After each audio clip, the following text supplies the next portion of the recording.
오늘은 순양과 순염소의 환상이란 제목을 가지고 다니엘서 1장, 8장 1절부터 14절까지 말씀을 좀 살펴봤으면 좋겠습니다.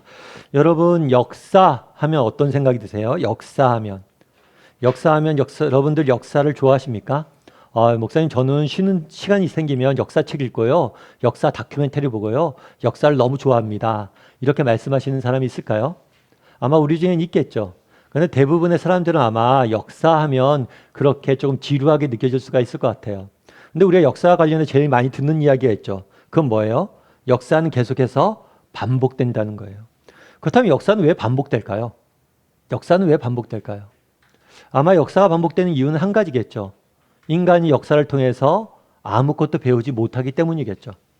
역사를 통해서 우리가 배웠다면 다르게 살 수 있었을 텐데 역사를 통해서 배우지 못하기 때문에 역사가 반복되는 게 아닐까 싶습니다. 역사를 배워야 되는 이유, 과거에 대해서 배워야 되는 이유, 그것은 우리가 과거를 알 때 현재를 바르게 살 수 있고 미래를 제대로 대비할 수 있기 때문에 우리는 계속해서 과거를 배워야 됩니다. 저는 오늘 여러분과 함께 역사 이야기를 좀 해봤으면 좋겠어요. 사실 저도 역사를 좋아하는 편도 아니고 잘하지도 못합니다. 하지만 오늘 조금 세상 역사도 좀 배우고 하나님의 역사도 좀 배우게 될 텐데요. 이 역사를 통해서, 과거 역사를 통해서 우리가 배울 수 있는 점 무엇인가에 대해서 좀 살펴보고 또 앞으로 우리가 어떻게 살지에 대해서 함께 고민을 좀 나눠봤으면 좋겠습니다. 먼저 3절과 4절 말씀을 다시 한번 읽어보았으면 좋겠습니다. 같이 읽도록 하겠습니다. 내가 눈을 들어 본즉 강가에 두 뿔 가진 순양이 섰는데 그 두 뿔이 다 길었으며 그중 한 뿔은 다른 뿔보다 길었고 그 긴 것은 나중에 난 것이더라. 내가 본즉 그 순양이 서쪽과 북쪽과 남쪽을 향하여 받으나 그것을 당할 짐승이 하나도 없고 그 손에서 구할 자가 없으므로 그것이 원하는 대로 행하고 강하여졌더라. 예, 여기서 나는 다니엘을 의미합니다. 우리가 계속 살펴보자면 다니엘은 어디서 있었냐면 바벨론의 포로로 잡혀 있었어요. 그런데 그 포로로 잡혀 있던 다니엘에게 하나님께서 환상을 보여주십니다. 환상을, 내가 한 번도 보지 못했던 것들, 장면들을 보는 거예요. 그럼 이 환상을 왜 보여주셨을까? 그것은 앞으로 미래에 일어날 일들에 대해서 다니엘에게 미리 보여주신 거예요. 그런데 다니엘이 환상을 본 건 이번에 두 번째입니다. 원래는 그 전에 네 짐승의 환상을 봤어요. 그런 다음에 2년 뒤에 또다시 하나님께서 환상을 보여주신 거죠. 그 다니엘이 본 환상의 내용은 무엇일까요? 무엇보다 다니엘이 보고 있는데 뭘 봤냐면 두 뿔을 가진 순양을 봤어요. 순양인데 두 뿔이 있었어요. 그래서 많은 성경신학자들이 이 두 뿔을 가진 순양이 무엇을 의미하느냐라고 생각을 하면서 그렇게 결론을 짓습니다. 뭐냐면 이 두 뿔을 가진 순양은 페르시아를 의미한다. 나중에 다니엘이 지금 있는 바벨론이 페르시아에 의해서 멸망당해요. 그 페르시아 제국을 의미하는 나라가 바로 이 두 뿔을 가진 순양이다 이야기합니다. 그런데 재미있는 것은 이 순양의 모양이에요. 뿔이 두 개잖아요. 뿔이 두 개인데 둘 다 길어요. 긴데 한쪽이 더 길어요. 한쪽이 더 긴데 그 긴 것은 나중에 난 것이 더 길어요. 좀 특이하죠. 이걸 환상을 본 거예요. 뿔이 이렇게 자랐는데 나중에 난 뿔이 훨씬 더 길어진 걸 본 거예요. 그럼 이걸 왜 보여줬을까? 이게 무슨 의미일까? 역사학자들이 나중에 분석을 하는데 어떻게 분석하냐면 페르시아는 두 개의 나라의 연합국입니다. 원래 메데란 나라와 바사란 나라의 연합국이에요. 동맹체예요. 이 두 나라는 결혼을 중심으로 해서 동맹을 맺습니다. 그래서 막강한 권력을 형성하고 많은 나라를 지배하게 되죠. 그런데 먼저 생긴 나라가 뭐냐면 메데예요. 그리고 나중에 생긴 나라가 바사예요. 그런데 결국에는 이 바사가 더 커집니다. 그래서 나중에 바사가 이 메데를 합병을 하게 돼요. 그래서 이 바사, 페르시아가 된 거죠. 그래서 그날의 환상을 보여줬는데 이 환상의 내용이 수천 년, 수백 년 뒤에 일어날 역사적 사건을 환상으로 보여준 거예요. 페르시아라는 나라가 등장할 것이다. 이 나라 원래 메데와 바사라는 나라로 구성되어 있는데 나중에 바사가 커져서 메데를 합병할 것이다. 이것을 알려준 거예요. 그런데 여기서 끝나지 않죠. 이 페르시아라는 나라는 또 다른 나라에 의해서 무너지게 돼 있습니다. 그건 어떤 나라냐면 순염소예요. 5절 말씀 같이 한번 읽어봤으면 좋겠습니다. 같이 읽겠습니다. 내가 생각할 때 한 순념소가 서쪽에서부터 와서 온 지면에 두루 다니되 땅에 닿지 아니하며 그 염소의 두 눈 사이에는 현저한 뿔이 있더라. 여기서 뭐냐면 순염소는 뭐냐면 그리스, 헬라라고 하는 제국을 의미해요. 그래서 페르시아가 강성해져요. 순양이 강성해집니다. 그런데 순염소가 갑자기 나타나요. 그래서 이 순양을 이깁니다. 결국에는 그리스가 이 페르시아를 이기고 지배하게 될 것이다. 전 세계적인 제국이 될 것이라는 것을 이 환상을 통해서 보여준 거죠. 그런데 이 순양, 염소는 뭐가 특징이 있냐면 두 눈 사이에 뭐가 있다고 그랬어요? 현저한 뿔이 있다. 굉장히 큰 뿔이 있었던 거예요. 그런데 이 뿔을 성경신학자로 뭐라고 보냐면 알렉산더 대왕이라고 봅니다. 뒤에 살펴보겠지만 이렇게 보는 이유가 있어요. 근데 우리가 여기서 한 가지 기억할 것이 있어요. 그건 뭐냐면 지금 아까 소대 설명했지만 다니엘은 환상을 두 번 봅니다. 첫 번째는 7장에서 나오는 네 짐승의 환상이에요. 그리고 오늘 환상이 뭐냐? 8장에서 나오는 순양과 순염소의 환상이에요. 이 각각의 사자, 곰, 표범, 양과 염소는 각각의 앞으로 도래할 나라를 보여주는 거예요. 그렇다면 왜 하나님께서 똑같은 환상을 두 번 보여줬냐는 거예요. 성경에서 어떤 걸 두 번 행한다. 이것은 반드시 행한다는 의미가 담겨져 있어요. 두 번 말씀하셨다. 그럼 반드시 하겠다는 거예요. 두 번 환상을 보여줬다. 반드시 이걸 하셨다는 거예요. 그럼 왜 이걸 보여줬을까요? 앞서 이야기했던 것처럼 바벨론에 지금 포로로 잡혀 있습니다. 정말 언제 우리 고국이 해방될지 몰라요. 그래서 다니엘은 언제쯤 우리나라가 해방될까 고민하고 있었어요. 그런데 그 다니엘을 위로하고 정말 격려를 주기 위해서 이 환상을 보여준 거예요. 역사의 주관자는 누구시다? 하나님이란 거예요. 내가 다 계획이 있다는 거예요. 이 모든 나라를 내가 다 운영하고 주권적으로 통치한다는 것을 보여준 거예요. 그런데 또 한 가지 중요한 게 있어요. 그건 뭐냐면 이 순양과 순염소의 비유는 7장과 좀 다른 면이 있어요. 다른 면이 있어요. 그러면 어떤 면에서 다를까요? 우리가 한번 8절 말씀 같이 한번 읽어봤으면 좋겠습니다. 같이 읽겠습니다. 순념소가 스스로 심히 강대하여 가더니 강성할 때 그 큰 뿔이 꺾이고 그 대신에 현저한 뿔 넷이 하늘 사방을 향하여 났더라. 이게 사실은 뭔 말인지 몰라요. 뭔 말인지 몰랐어요. 그는 나중에 역사를 돌아보면서 알게 됐어요. 아까 이 큰 뿔을 알렉산더 대왕이라고 이야기했잖아요. 알렉산더 대왕은 그리스, 헬라 제국의 전성기를 이끌었던 왕이에요.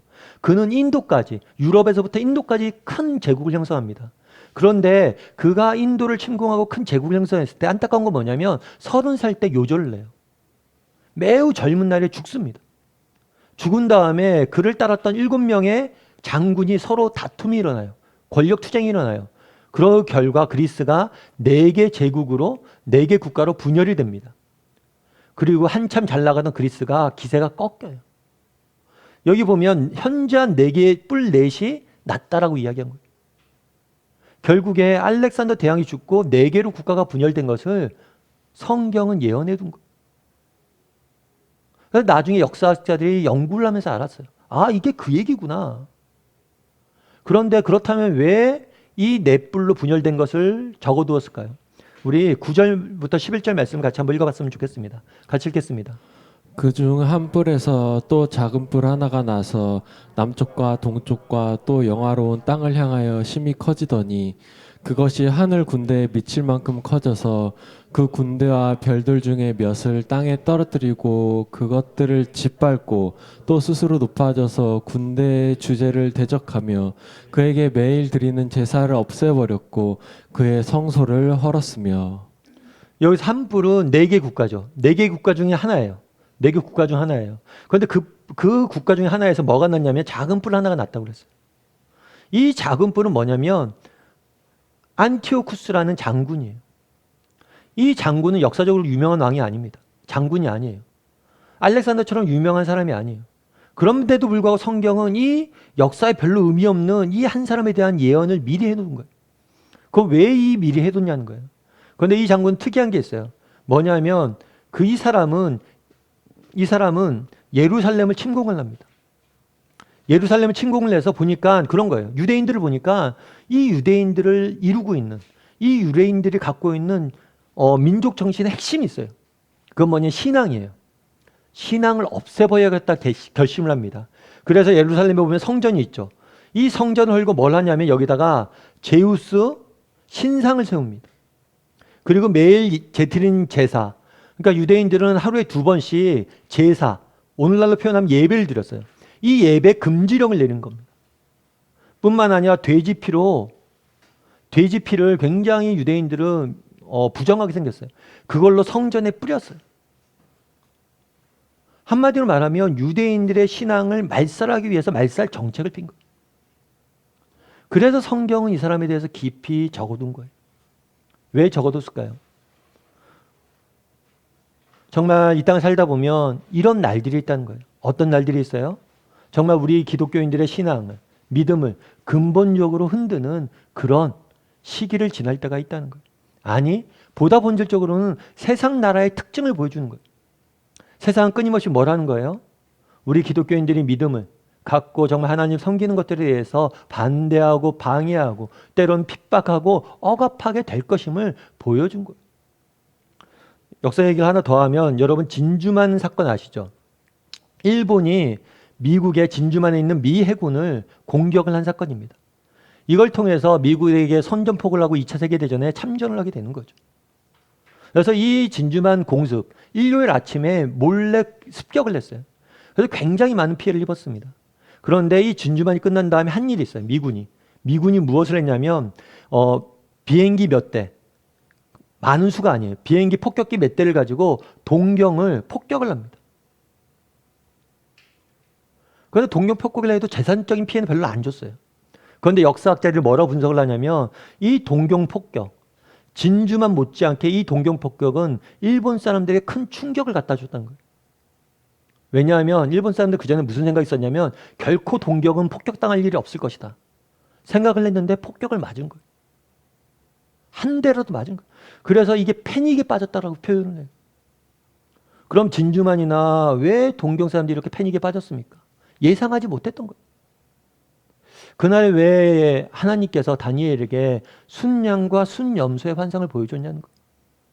너희가 알 것이 있다는 거예요. 뭐냐면 정말 이 땅을 살아가면서 우리가 신앙을 지켜 믿음을 지켜 살아가려고 하잖아요. 그럴 때 반드시 억압과 핍박과 어려움이 있을 수 있다는 거예요.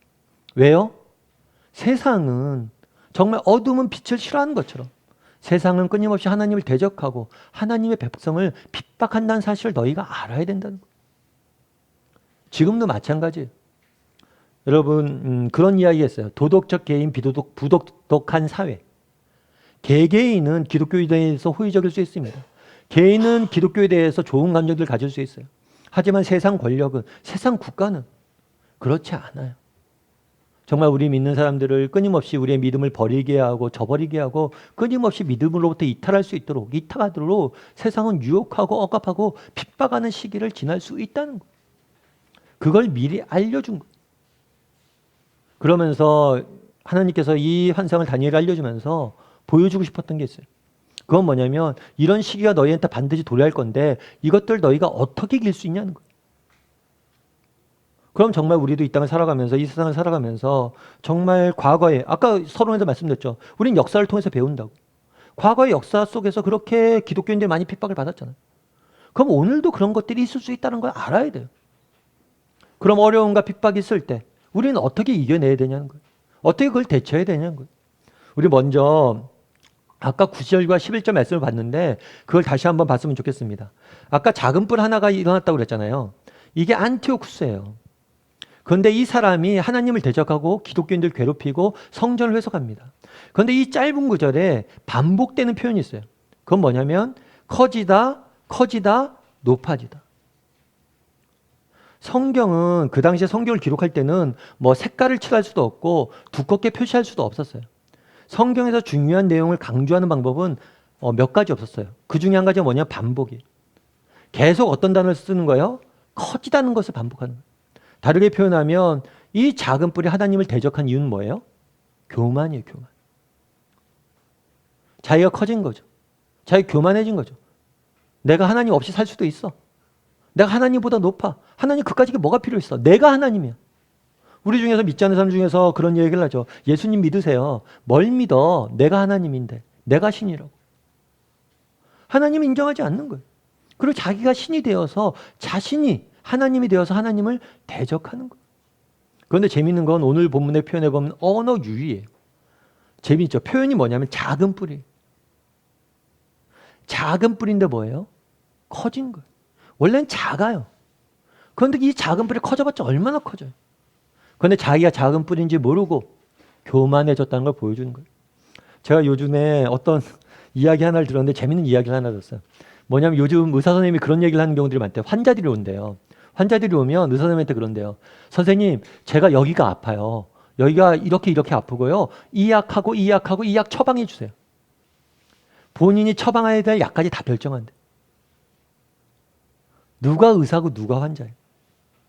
뭐 어디서 얘기를 들었겠죠. 뭐 네이버나 다음에서 검색을 했겠죠. 이런 증상이 나타나면 이런 약을 먹어야 된다. 그걸 듣고 와서 마치 자기가 의사인 것처럼 얘기하는 거예요. 작은 뿌리 꼭 그렇다는 거예요. 정말 자신의 작음을 모르고 교만해서 커졌다는 거예요. 그런데 이것이 작은 뿌리만의 문제가 아니라 우리의 모두의 문제예요. 인간이 원래 그런 존재라는 거예요. 좀 전에 병원 얘기 들었잖아요. 환자가 의사 말을 들어야지 환자가 자기 약을 처방하면 됩니까? 그런데 그게 인간이에요. 우리와 무관한 얘기 아니에요. 여러분 다윗을 알잖아요. 다윗이 얼마나 신앙이 좋아요. 하나님 마음이 합했다. 하나님께서 다윗아 너만한 사람이 없다. 이렇게 아꼈는데 그가 어떻게 됐습니까? 나라가 평안해지고 정말 국가의 왕이 된다면 뭘 했어요? 교만해지니까 엄청난 범죄를 저질렀잖아요. 이 교만이란 건요. 정말 우리도 빠질 수 있는 함정이에요. 우리 믿는 사람도 마찬가지예요. 세상 사람들만 빠지는 함정이 아니에요. 교만의 문제는 뭐예요? 우리가 교만에 빠지는 순간 우리는 모든 관계가 파괴됩니다. 하나님 말씀 안 듣는 건 당연해요. 뿐만 아니라 인간관계도 파괴됩니다. 여러분 교만한 사람과 한 시간이라도 같이 있고 싶습니까? 교만한 사람 자기 자랑만 맨날 하고 자기 것만 내세운 사람과 조금이라도 같이 있고 싶어요? 천만의 말씀이에요. 뿐만 아니라 우리 인생의 가장 큰 실수는 언제 합니까? 교만할 때 하는 거예요. 그래서 하나님께서 뭐라고 이야기해요? 선줄할 때 조심하라고. 네가 교만한 순간 반드시 실패해요. 그날에 왜 이 환상을 보여줬습니까? 작은 뿌리의 모습이 우리의 모습이 아니냐는 거예요. 정말 우리는 너무나 작고 연약한 존재인데 그런 인간에 불과한데 교만해져서 하나님 앞에 교만해지고 사람 앞에 교만해져서 사람을 다스리고 하나님을 대적하는 게 우리의 모습이 아니냐는 거예요. 바라기는 정말 우리도 이 교만으로부터 자유로워져야 돼요. 그럼 어떻게 하면 우리가 교만으로부터 자유로워질 수 있을까요? 내일부터 난 교만하지 말아야지. 그런다고 교만 안 해지는 게 아니에요. 여러분 교만으로부터 자유로워지는 방법이 있어요. 그건 뭐냐면 감사예요. 감사. 여러분 삶에 감사가 살았습니까? 여러분 필히 교만해지는 과정이에요. 그걸 알아야 돼요. 제가 아는 집사님 한 분이 계세요. 이분은 꽤 직장에서 인정을 받으셨어요. 그리고 꽤 높이 올라가시고 잘 직장생활 마무리하고 퇴직하셨어요. 퇴직하신 다음에 그 집사님이 그런 얘기를 하더라고요. 목사님 그동안 제가 직장 다니면서 참 인정도 받았고 그리고 또 제가 그렇게 오래 할 수 있었던 게 인정도 받았고 그래서 전 제가 참 똑똑하고 잘난 사람인 줄 알았습니다. 그런데 퇴직하고 나서 깨달은 게 있대요. 자기가 얼마나 무능한 사람인 줄 알았대요. 퇴직하고 나니까 할 줄 아는 게 아무것도 없대요. 내가 잘나고 잘한 게 아니라 내 주변에서 날 잘 도와줘서 잘 서포트해줘서 내가 그렇게 할 수 있었다는 거예요. 여러분 정말 우리 삶 가운데 감사가 살았습니까? 교만해지는 과정임을 깨달아야 돼요. 특별히 감사할 때 하나님께 감사하는 건 당연하고요. 주변에 있는 사람에게 좀 감사했으면 좋겠어요. 정말 날 도와준 사람, 어떻게 보면 직장 내에서 내 밑에 있는 사람일 수 있죠. 그 사람들에게 감사하고요. 정말 나보다 무엇을 못하는 사람, 그 사람에게 감사하십시오.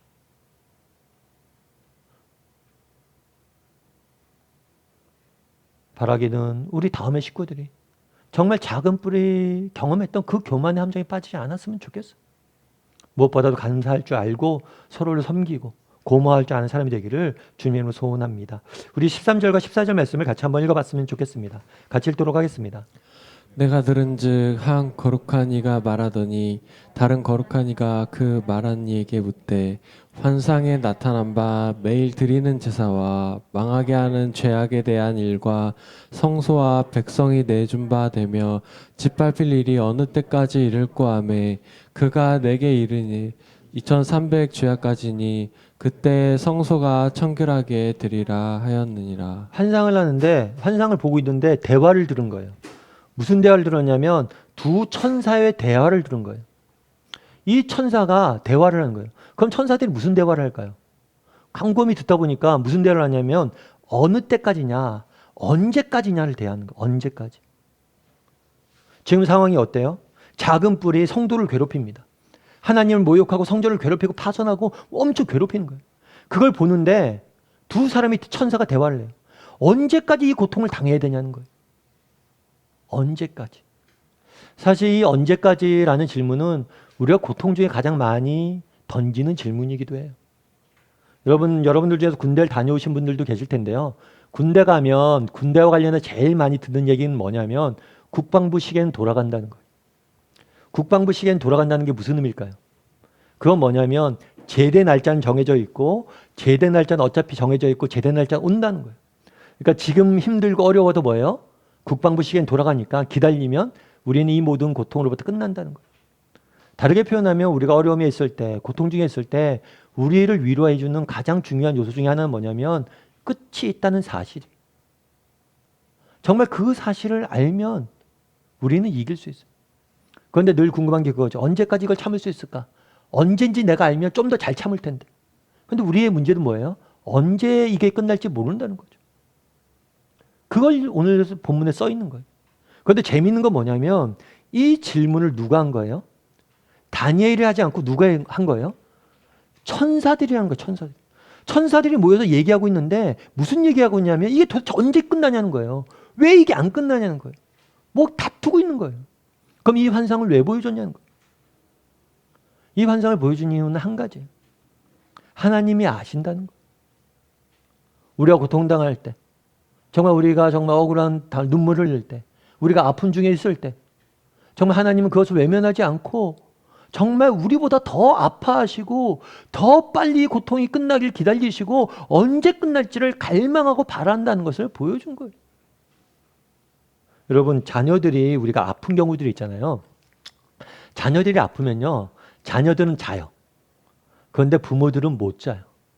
저도 저희 아이가 어렸을 때, 우리 큰아이가 어렸을 때 다친 적이 있어요. 어렸을 때 우유를 주려고 물을 끓이다가 물이 쏟아졌어요.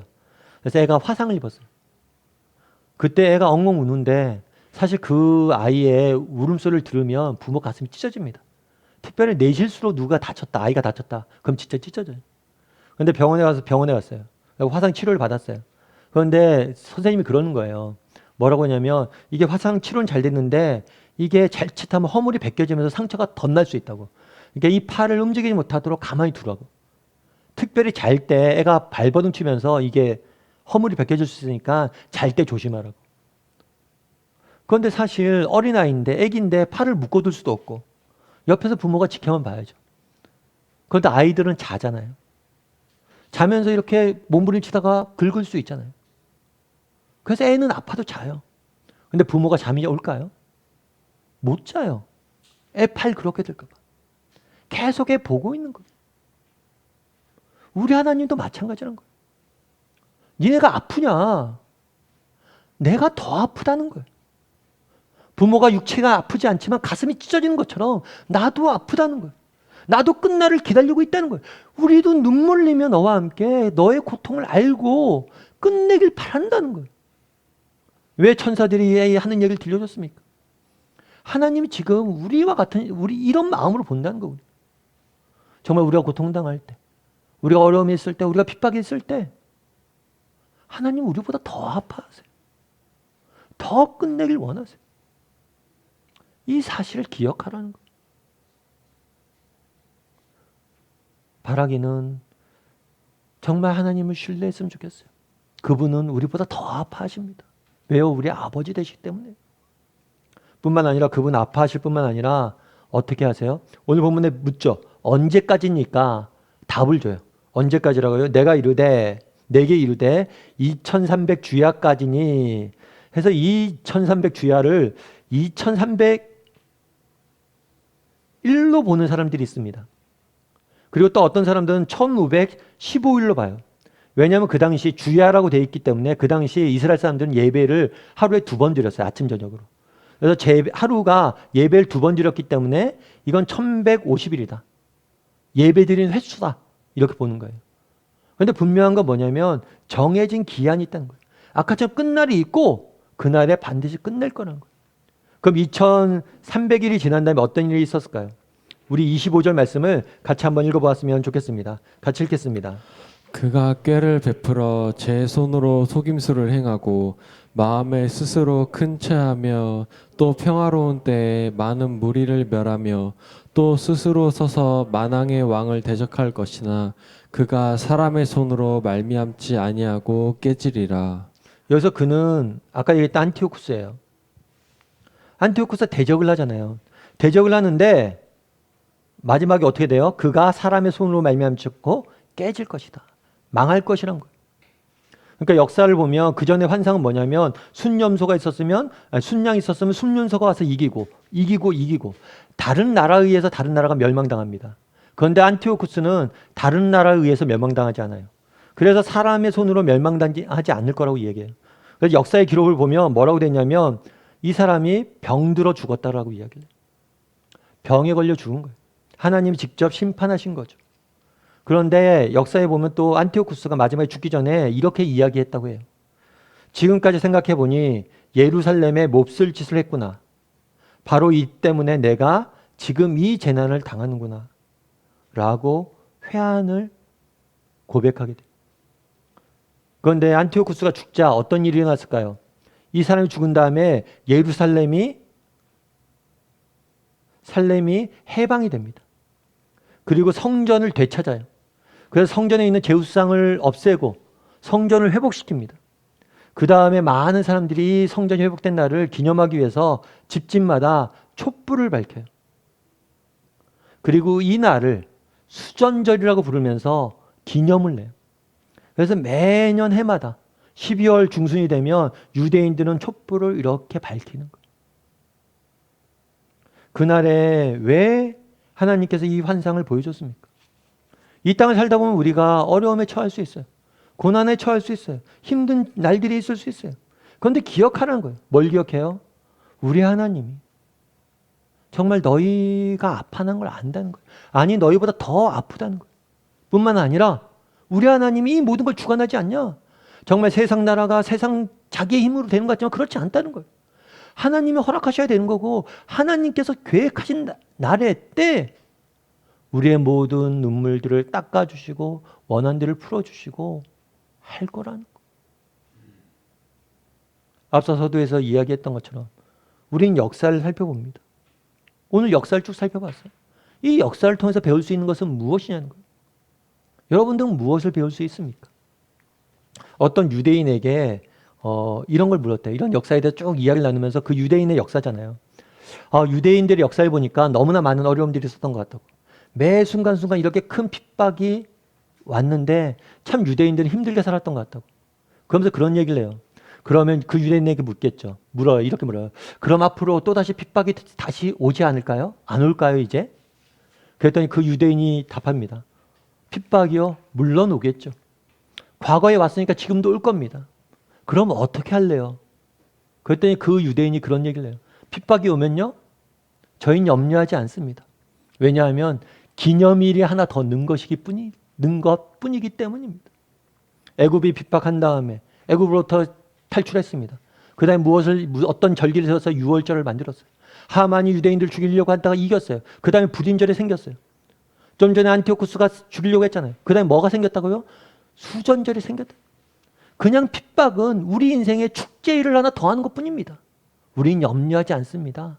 이야기하더라. 참 그 얘기를 듣고 부러운 마음이 들었어요. 제가 아는 집사님 한 분이 계세요. 그 집사님도 어렵지 않게 이렇게 갑작스럽게 병에 걸렸어요. 암에 걸리셔갖고 암 치료를 했어야 됩니다. 항암 치료까지 받았어요. 쉽지 않은 시간이죠. 그 시간 동안 교회도 제대로 못 나오고 힘든 시간들 보냈어요. 그래서 항암 치료 끝나고 나서 교회 이제 나와서 이렇게 인사드리는데 집사님 어떠셨어요? 그랬더니 집사님 그러더라고요. 아, 목사님 훈장 하나 다른 거죠. 내가 훈장 하나 달았다. 고난이 있고 핍박이 있었는데 그것은 고난과 핍박 끝난 게 아니라 우리에게 훈장으로 끝나는 거예요. 내 인생이 그냥 훈장이라고. 그날에 왜 이것들을 보여주셨습니까? 너희에게 고난과 핍박과 어려움이 있을 거라는 거예요. 하지만 그 끝은 반드시 뭐예요? 축제이고 그 끝은 기념일이고 그 끝은 훈장이라는 거예요. 어떤 훈장이에요? 하나님을 깊이 체험하고 야, 그 힘든 과정 속에서도 네가 믿음을 잘 지켰구나. 하나님 주시는 상. 그리고 그걸 통해서 맛봤던 하나님의 놀라운 역사.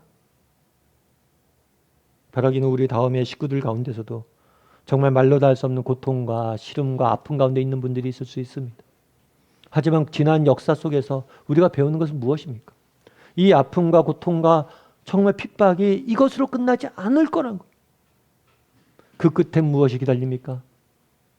우리에게 훈장이 기다리고 그 끝엔 우리에게 축제가 기다리고 그 끝엔 우리의 기념일이 기다린다. 우리도 유대인들처럼 언젠가 우리 집을 촛불로 환하게 밝히며 함께 기뻐할 날이 올 거라는 거예요.